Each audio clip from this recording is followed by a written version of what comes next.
This legislation punishes Libyans for what they say, which is why I call this piece Libya, meet the new boss, same as the old boss. Worse, actually, at the moment. Then we come to an article talking about the government should do more to prevent human rights abuses in Libya. At many levels, draconian new laws suppressing freedom of speech, reminiscent of the previous dictatorship. They threaten imprisonment to anyone who speaks out against the Libyan people and institutions, as well as amnesties granted to anti-Gaddafi forces who committed war crimes. And then what we've got is Gaddafi-era rivals haunt Libya. More than 7 months after Muammar Gaddafi was toppled from power, his legacy of divide, rule, and suppress has bequeathed Libya with simmering grievances now boiling over into fierce turf wars. This is a very interesting article. Very interesting article indeed. This should where NATO forces intervened to help what he termed an organized united opposition against Syria could be headed. I don't think this is, yeah, okay, up 75% of pre-war. The NTC to maintain. It's certainly worrying. At the moment, the NTC really doesn't have control over the whole country, and there isn't an army strong enough. So that's the. Now, Libya enjoyed more than 4 decades of political quiet under Gaddafi, but he accomplished that by ruling with an iron hand that suppressed the traditional tribal rivalries.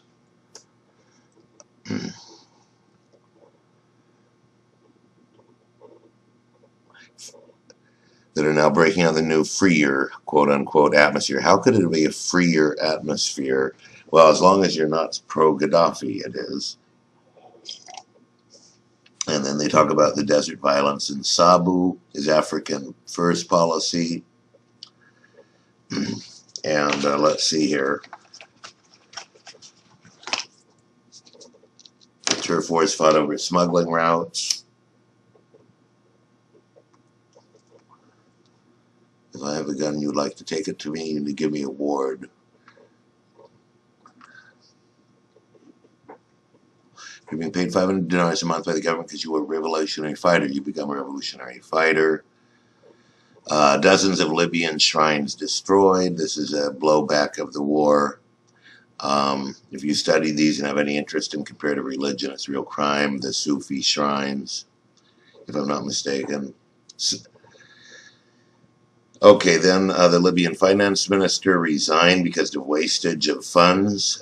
This is an interview by Al Jazeera of Mali's president. It was very, very interesting. He said that the place is awash with Al Qaeda. We've allied with the Tuaregs. The Tuaregs were sympathetic to Gaddafi, were very angry at being pushed out, and now they've fused with their previous enemies because Gaddafi was very anti-Al Qaeda, and the Tuareg had nothing to do with him. But now Al Qaeda of the Maghreb has allied with the Tuareg. I don't believe it was necessary to kill Gaddafi, especially the way he was killed. I have to say that what is happening in Mali is a result of the Libyan crisis. That's what caused a military coup, which has made things even worse, said Niger's president. The Tripoli airport was seized by the Tarhuna militia. The Tarhuna are one of the tribes that were sympathetic to Gaddafi. Now, we can assume that this Tarhuna militia probably isn't composed partially of loyalists. We can assume they might have been part of the Tarhuna was opposed to Gaddafi, but because there's no way they could get into the airport if they were loyalists without triggering World War III for Libya. But it's still the Tarhuna, which are, they have a ceasefire in Tarhuna, and only Tarhuna, that allows people to speak their minds.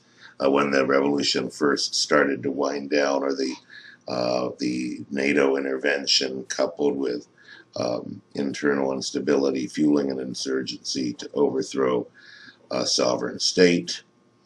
And so here it talks about Tarhuna.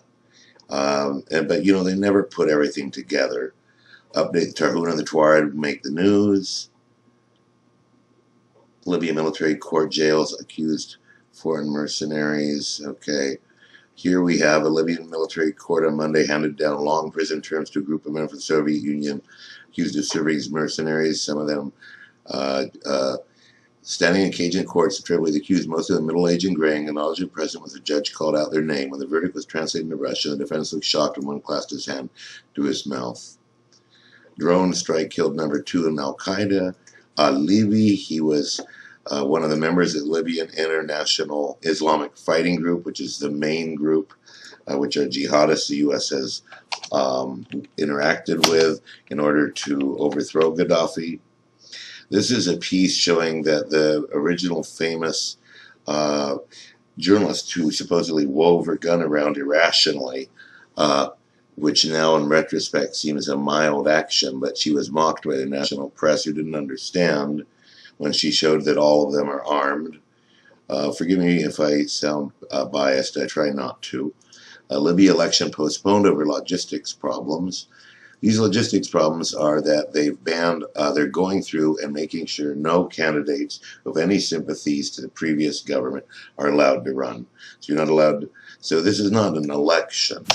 This is a pseudo-election that's meant to give legitimacy to an illegitimate government, which would be legitimate if they didn't ban all expression, although only the election would be legitimate, because I believe that the war crimes are most egregious with the Western powers, actually, from my own research.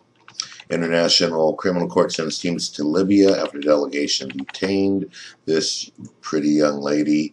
It's cropped anyway. She was a lawyer who was coming to try to interview Saif al-Gadaffi, and instead they imprisoned the team. CIA goes crazy on drone strikes. Here they are still. ICC court staffers are now held in Libya. So, although I guess maybe she was the one they're talking about. Yes, I'm sorry. Time spent in prison, that's not interesting to you guys. Syrian rebels. Now this is very interesting. Syrian rebels tried to get me killed. So something we've all suspected is that who benefits from atrocities in Syria? Every time there's an atrocity committed in Syria, it strengthens the hand of those fueling weapons into the country, because invariably they seem to be placed on the government's shoulders. And the atrocities include slitting infants' throats, if I'm not mistaken. So this has the hallmarks not of a state, but of a terror organization. This is what happened in Algeria long ago. So it doesn't look like action state soldiers to me, as an outsider. And here we have a group of British journalists that were maneuvered into a fire zone by the rebels so that they could get killed by the state, and that would trigger intervention. This is a very interesting article. I haven't been able to find the actual membership of the Shura of Al Qaeda, and he's on the Shura, which is sort of the Grand Council. And we need to correctly understand the links between LIFG, Libya Islamic Fighting Group, and Al Qaeda. Not so much because, I mean, it's very important for the Libya conflict, but it's very important to understand U.S. policy. Because on the one hand, we're killing number 2 man in Al Qaeda, supposedly, who is a comrade of the very people we're arming and installing in Libya. Libya's, so it reminds me of Ron Paul saying that you give money to one dictator and then you bomb them at the same time, in the case of Pakistan.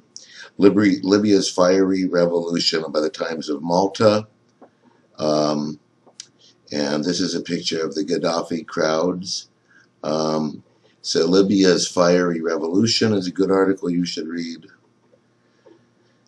Here again, WikiLeaks cable reveals U.S. funneling millions into Syria opposition group. The U.S. government is working to promote democratic. Okay, this is one of the responses. So this is what the State Department is hiding behind.